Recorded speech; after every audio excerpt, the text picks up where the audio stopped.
Hello friends, जैसा कि हम सभी जानते हैं गांधी चिकित्सा महाविद्यालय जो कि एक गवर्नमेंट मेडिकल कॉलेज है, उसके द्वारा पैरामेडिकल कोर्सेज़ के लिए नोटिफिकेशन जारी किया गया था 24/1/2025 को, जो कि सेशन रहेगा 2023-24। 23-24 सेशन में ये एडमिशन होंगे और इसका जो नोटिफिकेशन हुआ था वो 24/1/2025 को रिलीज़ हुआ था, जिसका क्रमांक है 3812 MC पैरामेडिकल 2025, जिसका सेशन 23-24 रहेगा।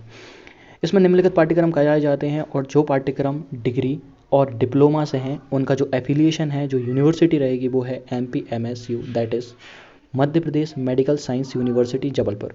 और जो जहाँ की सर्टिफिकेट कोर्स जो संचालित होते हैं वो MP पैरामेडिकल काउंसिल द्वारा संचालित होते हैं।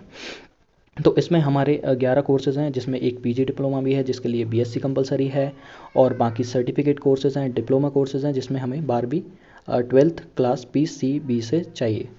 तो इसमें निम्नलिखित सीट्स हैं जो कि हम हर कोर्स के बारे में आगे की वीडियोस में डिस्कस करेंगे कि इसमें क्या है, मतलब कैसा क्या रहता है, future courses, salary and all these things we will discuss in the next video.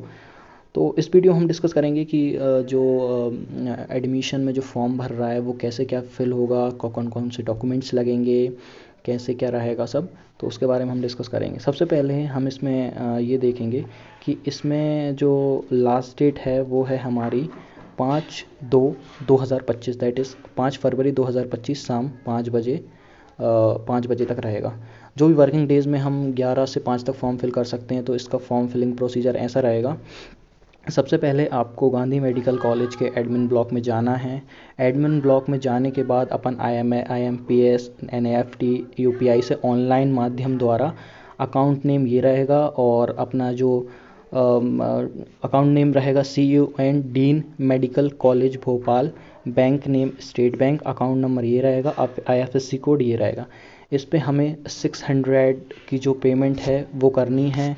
उसके बाद हमें गांधी चिकित्सा महाविद्यालय एडमिन ब्लॉक से एक फ़ॉर्म दिया जाएगा। अगर वो फॉर्म देते हैं तो ठीक है, वरना जो ऑनलाइन प्रिंट आउट भी निकलवा सकते हैं और फोटोकॉपी वगैरह भी करवा सकते हैं उसकी।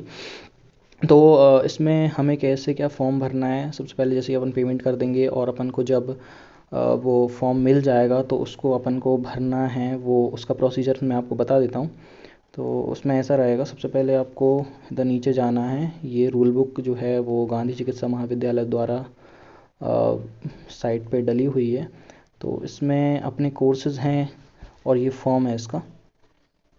तो इस फॉर्म में यहाँ पे देखिए आप, सबसे पहले है आवेदक का प्रारूप। ये हमें नहीं भरना है, ये गवर्नमेंट कॉलेज मतलब मेडिकल कॉलेज वाले भरेंगे। तो हमें जो भरना है वो है अभ्यर्थी द्वारा स्वयं भरा जाए। तो इसमें सबसे पहले आपको क्या करना है, यहाँ पे विज्ञापन क्रमांक जो ऊपर मैंने बताया था वो लिखना है, और दिनांक कितनी तारीख को ये रिलीज़ हुआ था तो वो लिख देना है। जैसे ये 24/1/2025 को रिलीज़ हुआ था। उसके बाद आता है पाठ्यक्रम विकल्प कोड। यहाँ पे विकल्प कोड ऐसा है, वो मैंने कोर्सेज़ बताए थे जो ऊपर आपको देखिए, ये कोर्सेज़ हैं। तो इसमें आपको जौन से में भी आपको एडमिशन लेना है, जिसमें आप इंटरेस्टेड हो उस पर आप टिक कर देना है। जैसे 1 2 3 4 5 6 7 8 9 10 जो भी आपको ठीक लगता है और आपको जो चॉइस करना है उस पर आप टिक कर सकते हैं वहाँ पे। उसके बाद आपको यहाँ नीचे जाना है, फिर से नीचे जाओगे आप तो यहाँ पे आप देख रहे होगे। उसके बाद आपने जैसे आपको सर्जरी वाला लेना है तो आप फर्स्ट टिक कर देंगे और सेकंड ऐसे कर सकते हैं आप। उसके बाद आप यहाँ पर अपना जो है कलर फ़ोटो लगाना है यहाँ पे, जो कि वाइट बैकग्राउंड के साथ होने चाहिए और 6 महीने से पुराना नहीं होना चाहिए, जिसमें डेट और नाम भी लिखा हो। उसके बाद आपको क्या करना है, यहाँ पर नोट क्या लिखा है यहाँ पे पढ़ो। सभी जानकारी आवेदक द्वारा पूर्ण की जावे, जिसमें हमारा जो हमने 600 रुपये का ट्रांजैक्शन नंबर डालना है, यहाँ पे दिनांक डालनी, किस तारीख को आपने ट्रांजैक्शन किया, उसकी राशि जैसे 600 रुपये ने पेमेंट किया और किस बैंक से किया आप वो लिख सकते हैं। ये ऑप्शनल है, बाकी आप जो राशि कितनी दी है और कितनी तारीख को दी है ये कंपलसरी है। उसके बाद यहाँ पे आएगा आवेदक का नाम। तो आवेदक का नाम हिंदी में लिख देंगे पहले। उसके बाद आवेदक का नाम अंग्रेजी कैपिटल लेटर्स में लिख देंगे। उसके बाद पुरुष है या महिला है यहाँ पे टिक कर देंगे। उसके बाद पति का नाम हिंदी में। तो अपन जब लड़के हैं तो पिता का नाम लिखेंगे, और जो लड़कियां हैं जिनकी शादी हो गई है तो वो अपने पति का नाम भी लिख सकते हैं और पिता का नाम भी लिख सकती हैं, जो उनको प्रेफर लगता हो और जो वो डालती आ रही हूँ। उसके बाद आता है यहाँ पे पिता पति का नाम अंग्रेजी में, यहाँ इंग्लिश में लिख देना है। फिर वर्तमान निवास स्थान जहाँ आप रहते हैं, आपका एड्रेस जहाँ पर वर्तमान में रह रहे हैं, तो यहाँ पर उसका ज़िला, यहाँ राज्य, यहाँ पिन कोड उसका। उसके बाद मोबाइल नंबर, आपका मोबाइल नंबर, आपकी ईमेल। उसके बाद स्थायी पता, आप जहाँ परमानेंट रहते हो।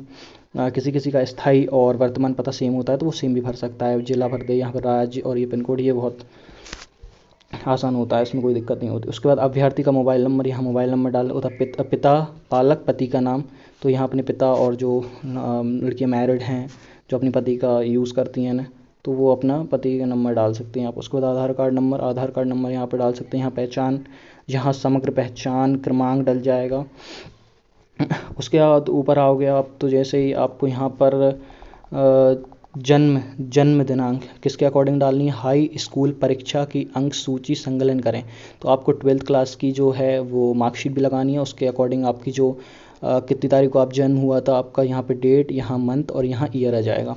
उसके बाद विज्ञापन की दिनांक को आवेदक की आयु, जब विज्ञापन ये निकला था उस टाइम पे जो आवेदक की आयु कितनी हो गई थी, मतलब वो कितना दिन का हो गया था, कितने मंथ का हो गया था और कितनी साल का हो गया था। जैसे वो सपोज़ करो 20 साल का हो गया, 3 महीने का हो गया और 14 दिन का हो गया, तो जिस दिन विज्ञापन रिलीज़ किया गया था उस टाइम पे उसकी एज कितनी हो गई थी, तो ऐसा है। उसके बाद आवेदक की वैवाहिक स्थिति, मतलब वो विवाहित है अविवाहित है, तो वो यहाँ पे मेंशन करना है। विवाह की दिनांक, अगर वो शादी हो गई तो उसकी दिनांक कितनी हुई है, मतलब किस तारीख को शादी हुई थी उसकी, तो ये मेंशन करना है।